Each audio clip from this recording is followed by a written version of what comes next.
রাজ্যপাল সাহেব চাকরি করেন, অ্যাপয়েন্টমেন্ট অথরিটিদের স্যাটিসফাই না করলে চাকরিটা চলে যাবে।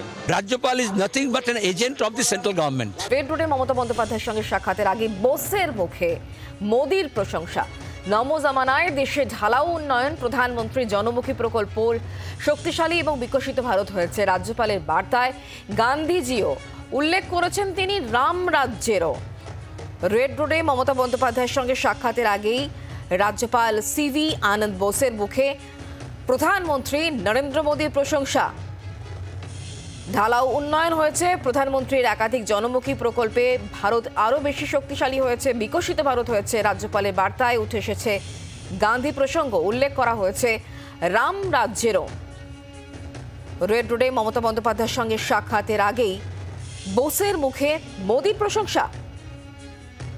রাজ্যপাল সিভি আনন্দ বোস ঠিক কি বলেছেন এ বিষয়ে শোনাবো।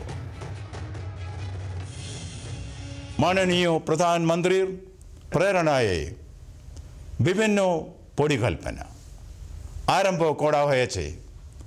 আত্মনির্ভর ভারত, विकसित भारत, स्किल इंडिया भारत के शक्तिशाली करे तुलबे। माननीय प्रधानमंत्री बोलेছেন শুধু অনুশাসন যথেষ্ট নয়, তার সঙ্গে দরকার জনমুখী और সহজ সরল তো পরিকল্পনা। এতদিন সরকার নিয়ম নীতি তৈরি করত যা জনগণ পালন করত, এখন জনগণের মতে পরিকল্পনা।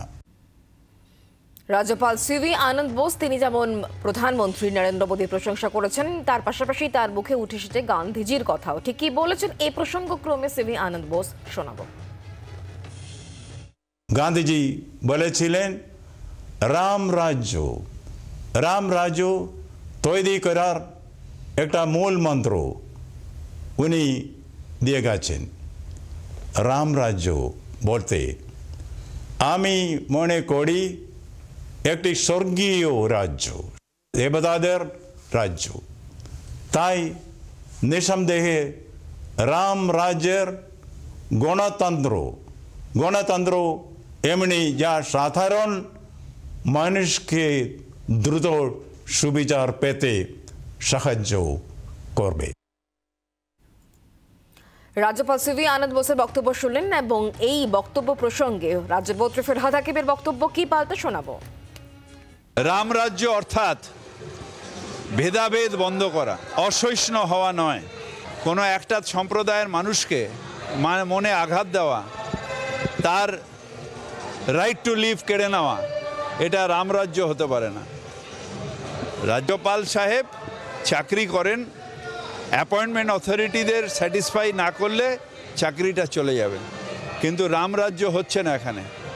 এখানে রাবণ রাজ্য চলছে ভারতবর্ষে, যেখানে চিফ জাস্টিস অফ ইন্ডিয়াকে বাদ দিয়ে ইলেকশন কমিশন হবে, সেখানে রামরাজ্য তৈরি হবে। যেখানে ধর্মনিরপেক্ষতা না, ধর্ম অন্ধতার দিকে পুরো দেশকে ঠেলে দেওয়া হচ্ছে, সেখানে রামরাজত্ব হচ্ছে। রামরাজত্ব অর্থাৎ সবাইকে নিয়ে চলা, সবার অধিকার, সবার মধ্যে আনন্দ। গব্বর সিং এর ভয়ে ভারতবর্ষের মানুষ থাকতে পারে না। ফিরহাদ হাকিমের বক্তব্য শুনেন মোহাম্মদ সেলিম, তিনি বিষয়ে কি বলেছেন শোনাবো। রাজ্যপাল বলছেন গোটা দেশটাকে একদিকে ধাবিত করার চেষ্টা করা হচ্ছে। রাজ্যপাল is nothing but an agent of the central government. Home ministry appoint করে, তার দায়বদ্ধতা কার প্রতি? সংবিধান অনুযায়ী সংবিধানের প্রতি থাকা উচিত, তার দায়বদ্ধতা হচ্ছে নাগপুরের প্রতি, হোম মিনিস্ট্রির প্রতি আর কেন্দ্র সরকারের প্রতি। এজন্যই তো আমরা সরকারি কমিশনে বলেছিলাম রাজ্যপাল পথেই তুলে দেওয়া, আপদ চুকে যাবে। বলবে তৃণমূল বলতে হবে, সাহস আছে বলুক যে রাজ্যপাল পথে তুলে দেওয়া হোক। যতদিন বামফ্রন্ট সরকার ছিল রাজ্যপালের পেছন ছুটতেন মমতা ব্যানার্জি। এখনও দেখবে যেদিন পায়ে চোট লেগেছে লোকে হাসপাতালে যায়, উনি রাজ্যভবনে গেছেন। তাহলে কে বাঁচাবে তাকে? ডাক্তার বাঁচাবে না রাজ্যপাল বাঁচাবে? হয়ে যাচ্ছে না। বাংলার আওয়াজ, বাঙালির আবেগ, জি 24 ঘন্টা।